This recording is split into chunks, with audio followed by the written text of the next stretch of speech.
Good morning, everyone. Welcome to the first masterclass of the day. I'm Shivang. I'm founder of the Generative Beans, and we have three amazing panelists right now. And later we'll have three another AI founders with us.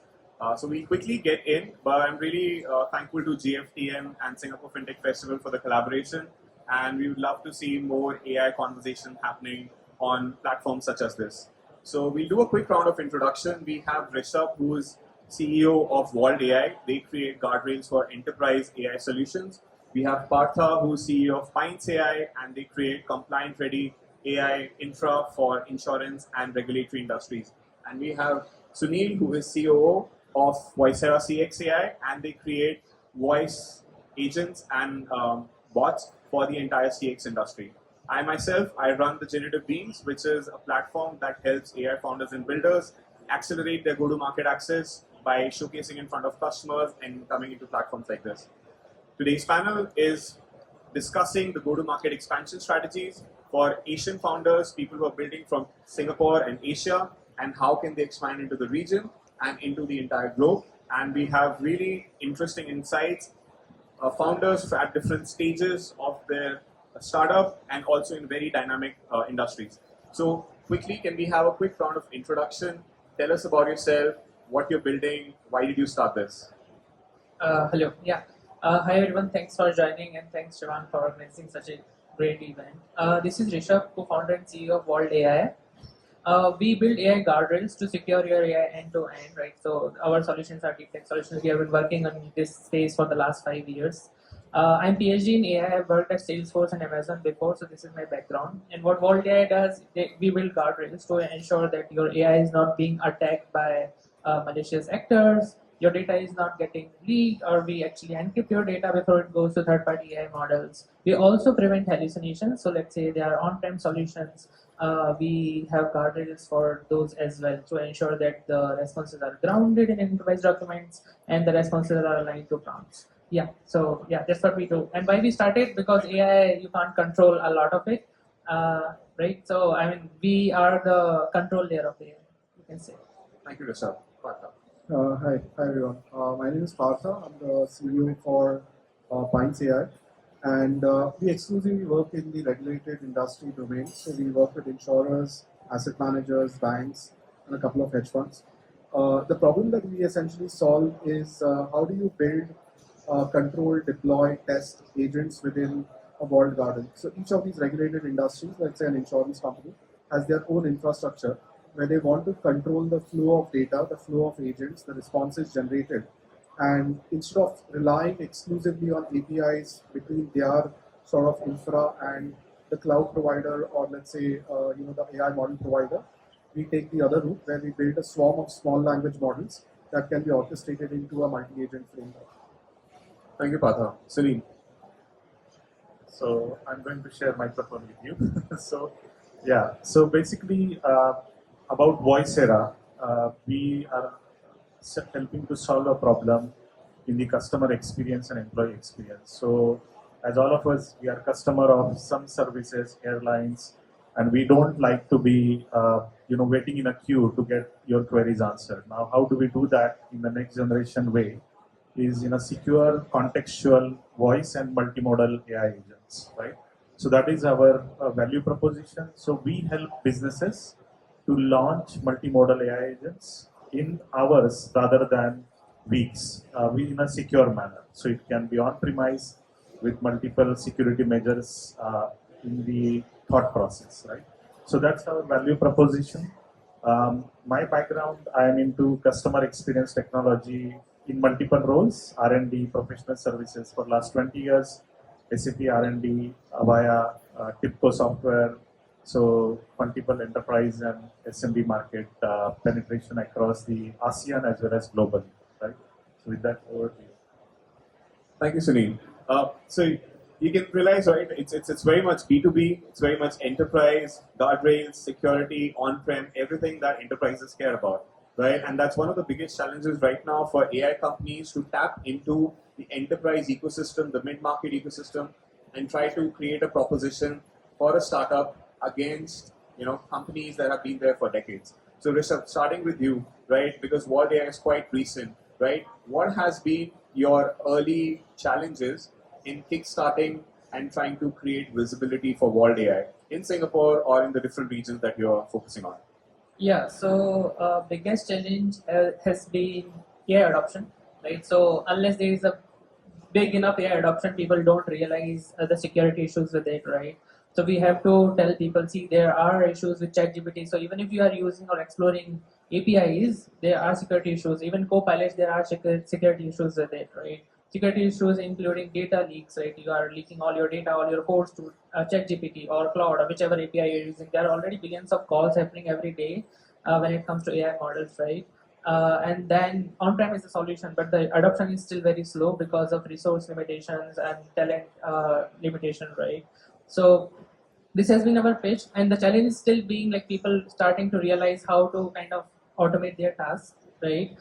They don't have enough workforce to kind of so there is a gap between who knows what to solve and who knows how to solve it, right? So AI experts and the domain experts, they have to still kind of the gap is pretty big, and that's why we also started helping people understand like how they can automate their AI, and we partner with people like Partha and Sunil to actually get this adoption faster so that guardrails come along, right? So, Absolutely, right? So the AI adoption, because that's the other challenge on the other side, right? AI leaders are looking for the relevant solution, but they're lacking the assessment capabilities of how do we really know that this is going to create value, right? And the biggest challenge they have is like outsource versus in-house, right? On that, Partha, Pints has been there for a while now, right? It'll be interesting to maybe talk about how the name came about. But then how did you guys foray into the entire ecosystem of insurance is your big vertical, right, that you're focusing on. So what made you realize that, okay, this is the entry in? Because initially Pints was more broader, you were focusing on the entire regulatory framework. Now we have focused really well on the insurance. Probably some insights on how has that helped you succeed? Okay, so the name, honestly, there weren't too many small words with a .com or a .ai available when we were trying to find a name. And it just basically, somehow when we look back, it all ties in. We build pint-sized models. So we build small models from scratch. We orchestrate small language models within the auto thought system. So that's the story of how the name came in. About our journey, to be honest, yes, we started with the sort of a broad premise that any regulated entity or regulators themselves, like governments and regulators, would want to protect their data at a level which is more like higher than, let's say, an e-commerce industry or any other sort of customer-facing industry, because there are real problems with respect to data leaks, with respect to like client data leaking out. There's a whole bunch of issues that can be caused. So when we started at a very broad level, right, like from a GTM perspective, it does become a problem. And our realization was that we were basically shooting bullets in every single direction, hoping that one of them lands the target. So you're talking to banks, talking to hedge funds, talking to regulators, talking to insurance companies, asset managers, and the problem is there on the other side. The customer tends to, at an early stage, question whether you have the depth and the breadth to really service them. Like, how many problems are you saying you will solve for every single industry, even if you might be able to? Because I mean, the superpower that AI has today, like if that's your stack itself, is that you can solve multiple use cases with multiple agents. That's the promise, anyways. But that doesn't have to be your GTM. So we realized that GTM approach really failed for us. Originally, even if we can do it, shouldn't be the reason to do it. The reason why I wouldn't say pivoted really, like the reason why we actually said, let's double down on insurance, was actually also, I think in some way it happened because we went spraying bullets in all directions, and the target just hit insurance. Found the target. Yeah, and then we had like 2 insurance companies, 3, 4, the 5th one's coming up. And then you kind of say that, okay, you know what, if there are 5 companies in the region who trust us, it's enough of a testimonial to go to the 6th and the 7th and the 8th one. So in your approach, because that's what all early stage companies will do, right? Trying to find their first anchor client, and they don't care where it comes from because it needs to pay for the next couple of months, right, to survive. But once you figure out, right, you need to identify how quickly you can find your niche, or how quickly that can be a repeatable or a scalable proposition. So any idea of like how that came about? Okay, so to be honest, in B2B, landing a B2B client, like what you were talking, continuing that analogy earlier, but slightly different, it's almost like arranged marriage. You need someone to make the introduction for you. It's virtually impossible to land a large enterprise client by knocking on the door or sending an email or a LinkedIn request. It's virtually impossible. Not going to say that it's impossible, but the probability is super, super small for that to happen. So you need people who can vouch for you, and that's really how it happened for us as well. Like the first client that we had, we got introduced by someone who was very high up in that particular company before, and this person told us guys saying that, hey, you're looking for a solution, you guys should check what these guys are doing in Singapore. With that particular reference, we ended up talking to their regional counterparts, and that's how we went from country to the region. The moment we were at the region, the guys over there, I mean, remember one thing, like this is the other advantage of focusing on one industry. People move within the industry, right? So the people that you talk to in one company has friends in the other company that they have just left and joined over here. And they meet for beer later on in the evening or have their own social circuits. So that word spreads, and that's really how for us it happened. So initially you have to use your, I mean, as a founder, like just ask like everyone in your network for an introduction. There's no shame in begging for it. Like honestly, it's your company. Eventually, it's gonna pay the dividends. And once that starts, like you get to the motions. You realize that just asking for introductions in your network, like I keep bugging you for this all the time. So that's pretty much that's my job. Very well said, right? Like I think B2B trust is the key component, right? And if you found the right evangelist for your product and your company, wherever they go, either within their company or within the industry, they'll try and refer you, and that becomes one of the key initial, at least at the initial point, a growth lever for you to pull on. Next question, Sunil, right? I looked at the platform and all, and what your proposition is, where you build a full entire stack, right? Like a platform which is just plug and play, right? Usually these sort of solutions, they start with like the companies that start with a solutions approach. They'll build something for the CX industries and then probably try to pivot. But your product is it's moved from just a solution to a self-serve platform. Your thoughts on like how you felt that gave you some sort of a growth lever, and how should early stage startups think about productizing their service? So, as a VOICERA, purely from a founder team, we have a deeper expertise when we look at CX or employee experience technologies, because we have done almost every enterprise account in the region. I know almost all the banks, insurance that we have worked with across not only in Singapore but also in ASEAN. Right? And that's where, as an individual, we carry our personal brand, but purely from a company, because we have learned the hard way how much time we took for, let's say, a bank to roll out their CX platform. Now, if we get that freedom to choose our product building, what would we have done different, right? So we started to think from that perspective. So once we launched our enterprise version, our idea was very simple. A no-coder can come in and they should be able to use our platform and launch, including the complete telephony, right? The voice part of it, without any, talking to 10 partners and then it takes 4 weeks to get a simple voice run, right? That was our thought process that we began with. So what that happened to is customers liked it and they started to tell us that, is there any way I can start for a small BU? So we have a large customer who is $24 billion company, but they are saying we want to start with one BU because regulatory approval will come BU by BU. So that's where we sort of pivoted, not exactly pivoted, but we scaled down our enterprise version and we made it self-serve. So that's where we want to go from sort of sales-led growth to a product-led growth, whereby even a customer can go up there, sign up, and now we can see some results whereby, like yesterday I was in the CX Summit event, we literally made customers sign up to our platform in less than 10 minutes, right? So they can feel the power without investing thousands of dollars, show it to their bosses. So we tell them, you have a risk-free approach to start our platform. You don't need to budget $100,000. You can start as small as $250, experience the full power still, and then scale up to a full enterprise version, right? So that's our learning from the sort of CX industry, plus how we see AI as a growth lever for their own businesses without, breaking their banks.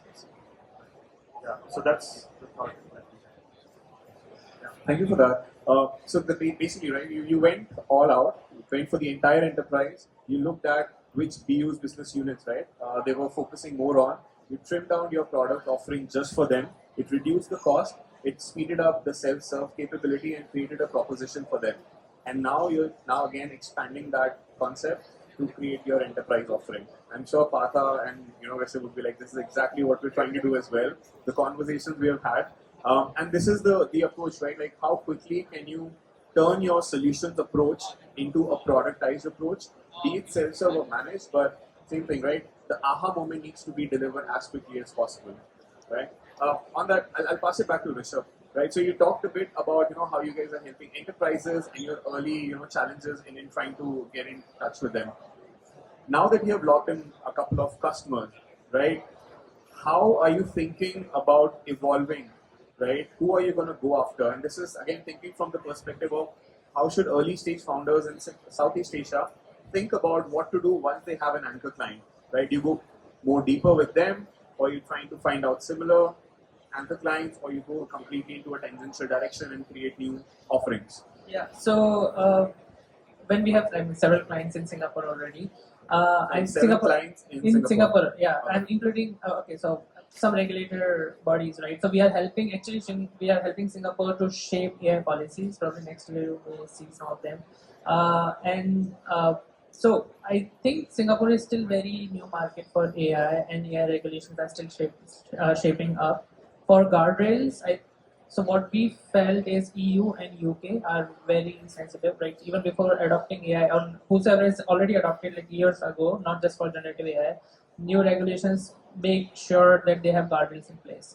So we are expanding to EU and UK next month, right? So that's one of our strategy. Not in India, and we have several clients in India, by the way, but not around guardrails, but we do data security for Indian clients, right? Because data security has been concerned for years. It's like, so guardrails is not just for AI security, it also secures your data, right? So EU and then UK is our next target, and then US for sure we will go, but we want to have our product very fit for kind of trying to compete in US. Yeah, so you have a good standing here in Singapore, you have good standing in India, you're understanding what the Southeast Asian market wants, and you're going to take a similar approach and test out if that works for EU. Definitely it's going to work for EU, right? Like for the GDPR compliance and everything around AI safety. So by next year, people have to be compliant, in EU have to be compliant with AI regulations, right? They should have everything well documented, what kind of guards they have for AI, what if it doesn't work as expected, are they reporting it, right? So all those kind of, we are also helping in that case. So if you want help in kind of reporting all your compliances and how you are managing AI, which data goes to AI, how do you classify AI and data itself, right? So there are many regulations around EU and UK. UK is even one step ahead of EU when it comes to clarity on compliances, right? That's why we are also pitching in UK next month, right? So yeah, so we are kind of looking forward to expansion. Perfect. Just one thing on that, right? As a go-to-market enabler, right, you need channel partners, and I believe you've been working with IMDA, AI Verify. Yes. AI Verify is doing a lot, right, to create the framework around AI safety across the board. Any thoughts on like how that conversation or that collaboration has helped you in terms of getting visibility or getting traction with new clients? IMDA and AISG has very good connections, right? That's one. We have been working with them for years as a researcher, as a PhD researcher, and even post PhD with World AI. We have been like involved in creating benchmarks, even creating awareness, right? That's one. We are in constant touch with them who are in need of AI guardrails. Although our biggest flag bearers are people that we already know, like first degree connections, besides IMDA, right? In India, like we got our first clients as Partha said, you need someone to vouch for you. It's same with UK, like we have people who know others or regulators in UK who can help us expand in UK, right? So you need someone to introduce you, right? But IMDA and AI Singapore, I mean, they have been really good in terms of helping us understand what is coming ahead, right? And vice versa. So the regulatory bodies and the local champions, organizations and institutions create that growth level for you as a channel partner when expanding in. Correct. For Southeast Asia. Yeah, for Southeast Asia. I'll pass that on to Partha because I know that's exactly what you have also been trying to do, right? Like finding the right partners in different markets to help accelerate the awareness first of Pints and the proposition, and then eventually figuring out how to close the customers. So which channels have worked for you? And then there, I mean, you can talk about like a couple of, like regions and basically customers without naming them for them. So I think the region is so first I will just take like 20 seconds to explain the product itself. So a product is not a light touch product. It involves deployment because it goes into the client's infra and all their legacy systems, legacy data need to be connected to AutoPod. So it's creating a unified data lake of AI ready data essentially, like then the conversion happens and then you can point it to your LLMs and figure out how to build agents on top. Which essentially means that there is a reasonable amount of effort that goes in to deploy the system on the client's cloud or on-premise.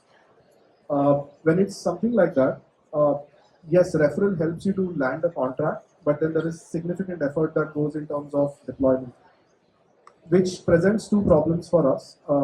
Every country in Southeast Asia is at a different stage of their AI journey. Language becomes a challenge. You can't walk into a Thai insurance company and expect them to understand what you're talking, and so on and so forth. So our main channel for sales and BD has been system integrators and IT consulting companies. Because these guys have been around with these clients, the clients trust them, like our target clients essentially, and they are existing clients. They trust them, they understand the system, they understand the processes, they understand the procurement policies. So for us, our job is not just to solve our end customer's problem, that's the product, but our job is also to give an additional way of making revenue for our channel partners. And a lot of these channel partners, they don't have a very, like sort of a deep tech experience in building hardcore AI products. They're excellent at deployment, they're excellent at like operationalizing it and driving adoption, but they don't have, and that's not their business. Their business is not to build product. So the way we partner with them is we bring the product expertise, we bring the AI expertise and the domain expertise of solving, the back office AI problem for insurance, whether it's claims, underwriting, policy issuance, and so on. And when these system integrators and IT consulting companies see what we have to offer, what would normally take them a lot of effort and a lot of cost in order to deploy a particular product, using sort of a greenfield approach, they go and resell what we have. So that's been the one that has helped us, to expand. I wouldn't say fast, but I think B2B is never fast really. Like it's a slow and steady race. In terms of where it has worked for us, we have clients in India, and I think there are challenges in terms of like money movement. Like we're a Singaporean company, so it's challenging to get money, invoices paid from India because of the regulatory, setup. But on the other hand, the market is huge. It's a massive unsolved problem which can be solved with AI. And I think insurance companies in India are super aggressive in terms of like actually deploying AI to solve that problem of scale. We've not been very successful so far in Southeast Asia. We're actually taking our first steps in Southeast Asia. The other markets that have worked well for us is Hong Kong and the Middle East. So these are the places where I think the AI adoption peaked a little faster. Like they experimented faster and they're now like, oh, we're done with all the POCs, let's look at production. So if you're a business which is very heavy touch, you need channel partners like system integrators and people who are already connected into these enterprises from a tech expertise point of view, and then they bring you on board as a trusted solution partner, and then you get to deploy. And then there is some sort of a rev share in between that helps basically make this magic happen. That's correct. And this is, if you look at just about any global enterprise platform, right? Like you start with Salesforce as well, you'll always have channel partners deploying Salesforce at a bank. So there are advantages and disadvantages. Your scale is not going to like jump like 5x every quarter, but you're super sticky. Like once you're in the client's organization, you're solving so many problems that your clients trust you and they see the impact of what you're delivering, and then that partnership just continues developing over a period of time. So it's how you and if we have to do it, then we'll honestly need a team of several dozen deployment engineers just to scale manage that problem. So even this people problem is a outsource versus in-house problem, right, for you? All right. Next question to Sunil. So you've been building the product, right, and it's been scaling. And from what I understand, your technology has been evolving to focus more on the local Southeast Asian context, right, in terms of voice modality, so that when people are talking to a voice agent, it feels like they're talking to an actual patient. Like, can you talk a bit about how that technology or the proposition, what was the value proposition for which why people buy it? And the other part to this question is like, you've seen a lot of these companies who come with like solutions for CX to actually reduce the cost and reduce the labor overhead. Do you have an example of how it creates value in terms of creating a 10x growth in the business rather than looking at cost savings? So yeah, so there are two questions that you just asked for. So the question about why, right? When you said why. So in each of the ASEAN country, language and the local nuance is the most important thing. So for example, if you are sitting in Singapore, you prefer to have a Singaporean accent and the way you pronounce certain words. If you go to Thailand, you prefer Thai language. So we actually started interestingly getting more traction from Thailand, okay, which is very different to what we were expecting, right?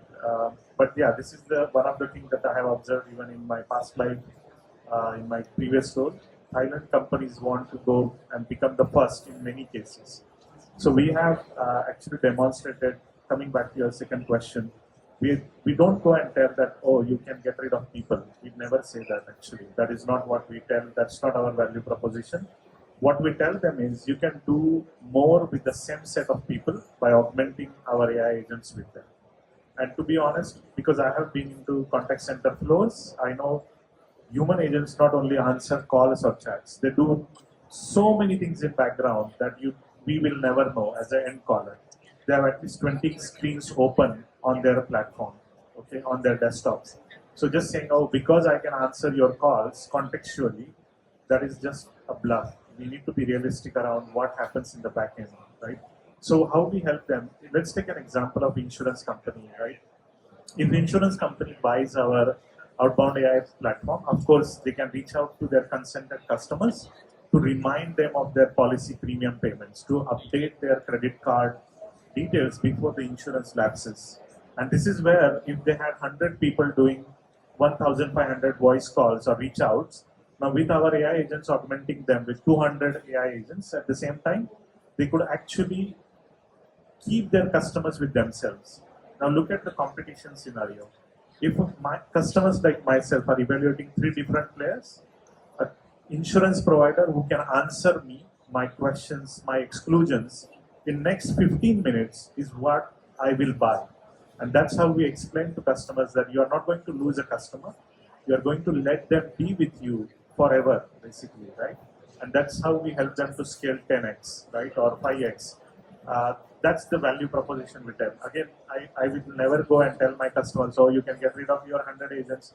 You never do that. We just tell them, you can scale your growth with the existing human headcount, right? Or you can move them to upward business value calls or target a new segment rather than saying, yeah, we are letting you go some people. That's not our cost saving proposition. We tell them, scale your growth, make your people happy within your own organization. Thank you. That's what I wanted to hear, because I believe like generative AI is an amplifying technology rather than like a cost reduction technology. But that's how it's started. Thank you all panelists, right, for this interesting conversation. Folks in the audience, we're going to have the next 3 set of AI founders for the next panel.